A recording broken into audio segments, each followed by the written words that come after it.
Hello అండి, నేను మీ doctor Valli Kodali. Laparoscopy చేయించుకోవాలి పిల్లలు లేని వాళ్ళలో. లాప్రోస్కోపీ చాలామందికి అవసరం అని మనం చూస్తూ ఉంటాం కదా.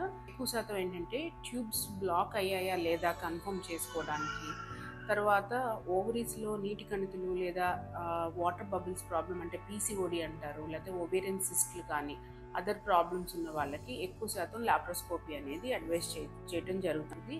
అదే క్రమంలో మీ గర్భసంచి ఎలా ఉంది, దాని మీద ఏమన్నా కణుతులు ఉన్నాయా, లేకపోతే గర్భసంచి లోపల ఏమన్నా పిలకలు పెరుగుతున్నాయా, గర్భసంచి వంకరగా ఉందా అనే దానికి ఈ లాప్రోస్కోపీ అనేది చేస్తామండి.